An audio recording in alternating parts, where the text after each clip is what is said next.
Hello friend, Rita রায়ের রান্নাঘরে তোমাদের সবাইকে স্বাগত। আজকে আমি ফুচকার রেসিপি তৈরি করে দেখাবো আপনাদের। খুব সহজ পদ্ধতিতে আমি ফুচকা বানানোটা দেখাবো আপনাদের। ময়দা নিয়ে নিয়েছি 1 বাটি, এখানে সুজি নিয়েছি 1 বাটি, বেকিং সোডা নিয়েছি, জল নিয়েছি।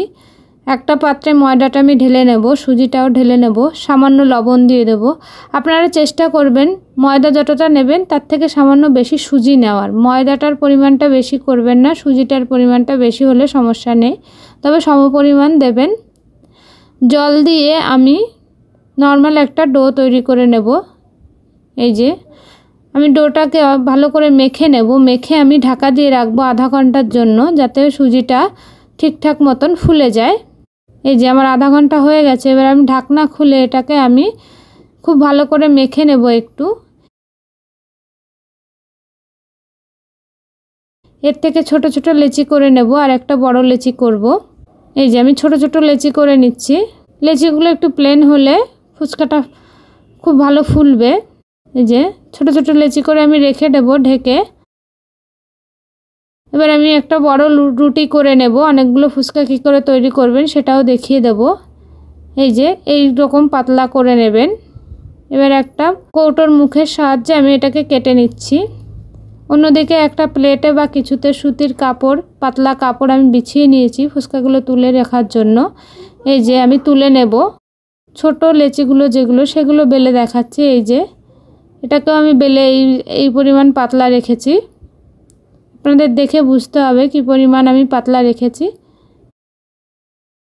এই যে এবার তেলের মধ্যে আমি একটা দিয়ে দেখাচ্ছি, খুব ভালো ফুলে গেছে।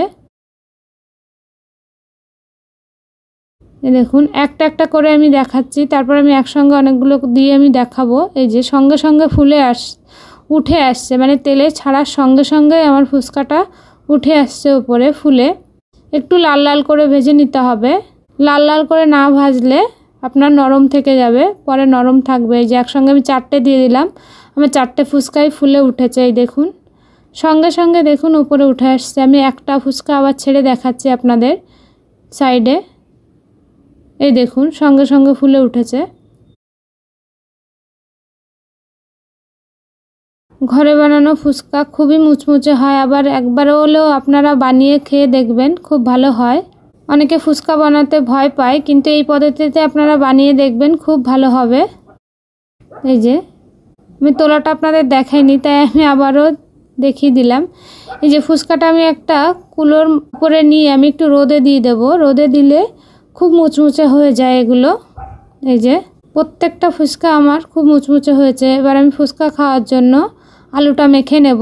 আলুটা আমি সিদ্ধ করে নিয়েছি, ভাজা মশলা করে নিয়েছি। এখানে বিট লবণ নিয়েছি, গন্ধরাজ লেবু নিয়ে নিয়েছি, এটা আমাদের গাছের লেবু। এই যে আমি আলুটাকে মেখে নেব। এবার শুকনো লঙ্কাগুলো আমি এখানে মাখবো, একটু লবণ দিয়ে দেবো শুকনো লঙ্কায়, পেঁয়াজ দিয়ে দেবো, মেখে নেব। এখানে আপনারা শুকনো লঙ্কার জায়গায় আপনারা সিদ্ধ লঙ্কাও দিতে পারেন, কাঁচা সিদ্ধ লঙ্কা। আমি এখানে শুকনো লঙ্কা দিয়েছি। পেঁয়াজের সঙ্গে খুব ভালো করে আমি আলুটাকে মেখে নেব। এবার দিয়ে দেবো ভাজা মশলাটা, বিট লবণটা দিয়ে দিলাম, দিয়ে খুব ভালো করে আমি মেখে নেব। আমি একটু গন্ধরাজ লেবুও দেব আলু মাখার মধ্যে। আমার গন্ধরাজ লেবুর সেন্টটা খুব ভালো লাগে। আপনারা চাইলে দেবেন আলু মাখার মধ্যে, নাইলে দেবেন না। এটা খুব ভালো করে আমি মেখে নিয়েছি।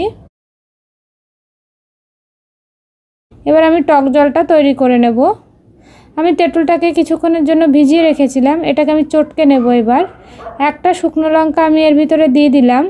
এবার দিয়ে দিলাম লবণ, সাদা লবণ দিলাম আমি এখানে। এবার বিট লবণ দিয়ে দিলাম, আমি 2টো লবণই এখানে দিয়েছি। আলু মাখায় আমি 2টো লবণ ইউজ করেছি। ভাজা মশলাটা দিয়ে দিলাম। এবার যে গন্ধরাজ লেবু এনেছিলাম সেটাকে দিলাম, মানে গন্ধরাজ লেবুটাকে দিয়ে দেব। এই যে ধনেপাতা থাকলে এখানে কুচিয়ে দিয়ে দেবেন ধনেপাতাটা, আলু মাখায়ও দিতে পারেন। এই যে ফুচকাটা খুব মুচমুচে হয়েছে। আমার মেয়েরা খেয়ে বলছে আপনাদের কেমন হয়েছে। খুব ভালো হয়েছে।